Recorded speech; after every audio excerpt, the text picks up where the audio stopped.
Welcome to lesson number 7, the last lesson in this technician license course. After this lesson, the next step is to take the technician exam. You will need to contact your local amateur radio club to arrange for that exam. Tonight we talk about operating regulations and we will take a practice exam. With few exceptions, the control operator must have a valid FCC license, must ensure that the station is operated within the limits of the control operator's license, and must be present at the control point of the station. The control operator is responsible for making sure that transmissions comply with the FCC rules and regulations. My non-licensed grandson can and does operate my ham rig, but only when I, the control operator, am there. I am solely responsible for station operation. A licensed guest can also use my ham rig, in which case both of us are responsible for station operation. When must an amateur station have a control operator? A. Only when the station is transmitting. Who is eligible to be the control operator of an amateur station? Answer D. Only a person for whom an amateur operator / primary station license grant appears in the FCC database, or who is authorized for alien reciprocal operation. Who must designate the station control operator? Answer A. The station licensee. What determines the transmitting privileges of an amateur station? The answer is D. The class of operator licensed held by the control operator. What is an amateur station control point? The location at which the control operator function is performed. When the control operator is not the station licensee, who is responsible for the proper operation of the station? The control operator and the station licensee are equally responsible. Answer D. When may a technician class licensee be the control operator operating in an exclusive extra class operator segment of the amateur bands? Answer A. Never. Who does the FCC presume to be the control operator of an amateur station unless documentation to the contrary is in the station records? Answer D. The station licensee. You must say your call sign at least every 10 minutes and at the end of a contact.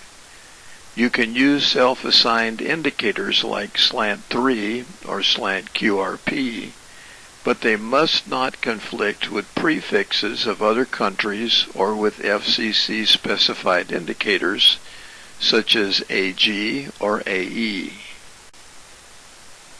Guest operators may use tactical call signs, but you must still identify yourself with your own call sign every 10 minutes and at the end of a QSO. Repeaters must also ID at least every 10 minutes, using either voice or CW at 20 words per minute or less. What is the FCC Part 97 definition of a space station? Answer D. An amateur station located more than 50 kilometers above the Earth's surface. Which of the following types of communications are permitted in the amateur radio service? A. Brief transmissions to make station adjustments. When using tactical identifiers, how often must your station transmit the station's FCC assigned call sign? C. Every 10 minutes. Which of the following is an acceptable language for use for station identification when operating in a phone subband? Answer C. The English language. What method of call sign identification is required for a station transmitting phone signals? B. Send the call sign using CW or phone emissions. Which of the following formats of a self-assigned indicator is acceptable when identifying using a phone transmission? D. All these choices are correct. Which of the following restrictions apply when appending a self-assigned call sign indicator? Answer D.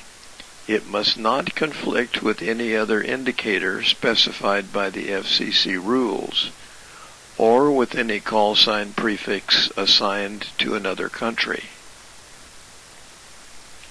What must an amateur operator do when making on-air transmissions to test equipment or antennas?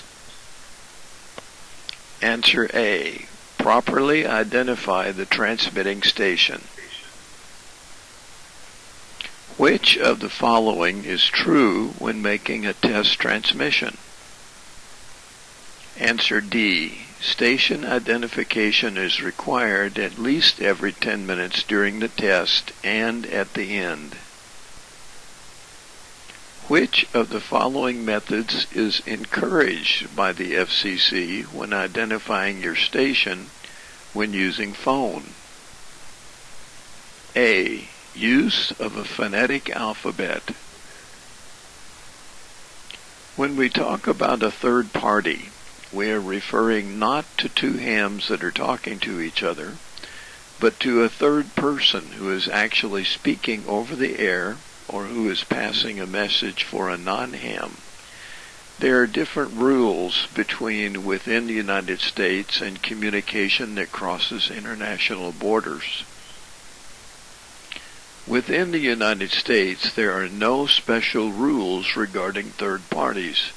Just make sure messages are non-commercial. And don't forget the control operator duties if the third party is talking over the radio.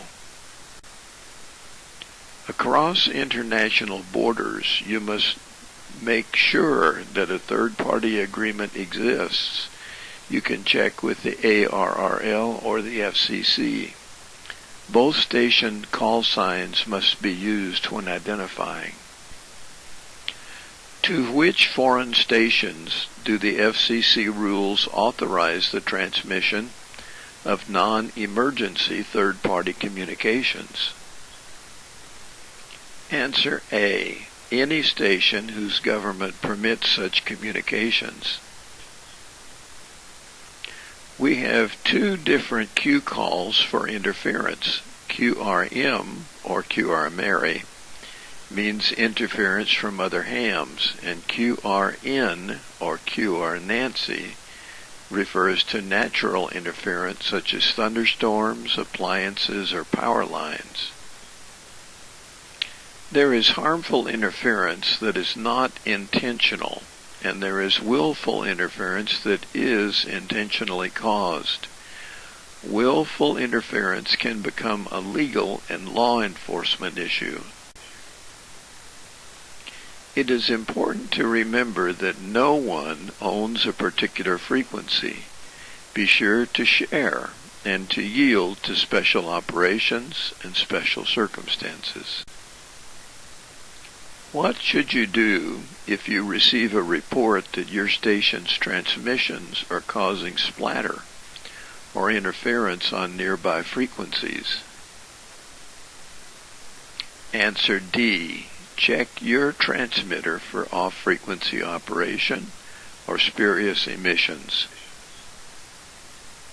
What is the proper course of action if your station's transmission unintentionally interferes with another station? Answer B. Properly identify your transmission and move to a different frequency. Some stations, repeaters, and beacons operate without the control operator physically present at the control point.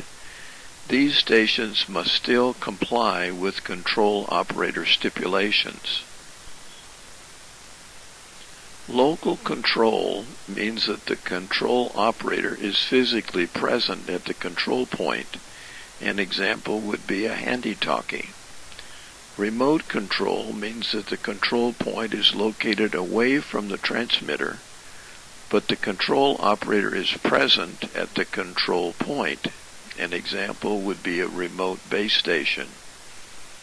Automatic control means that the station operates completely under the control of devices and procedures, ensuring compliance with FCC rules. An example would be a repeater. Under which of the following types of control is it permissible for the control operator to be at a location other than the control point? Answer B. Automatic control. What type of control is being used when transmitting using a handheld radio? The answer is D. Local control. What type of control is used when the control operator is not at the station location, but can indirectly manipulate the operating adjustments of a station? B. Remote. Who is accountable should a repeater inadvertently retransmit communications that violate the FCC rules? Answer A. The control operator of the originating station. There are several types of prohibited transmissions. These include unidentified transmissions, that is, not giving your call sign, fake or deceptive signals, such as using someone else's call sign, false distress or emergency signals, obscene or indecent speech, and music, including background music from an AM/FM radio while operating mobile, except the International Space Station retransmissions. You must not use ham radio for business communications. You cannot make a profit through the use of transmissions made via ham radio. Advertising ham radio gear is okay as long as it's not your regular business. An exception is that teachers may use ham radio in their classrooms. You also may not encrypt your transmissions. This is okay if the coding algorithm is open source and the intention is not to hide the message. An example would be a control command to radio-controlled craft or to spacecraft. You also may not broadcast news or music, where broadcasting is sending one-way transmissions. Exceptions are code practice transmissions, ham radio bulletins, or retransmission of satellite communications.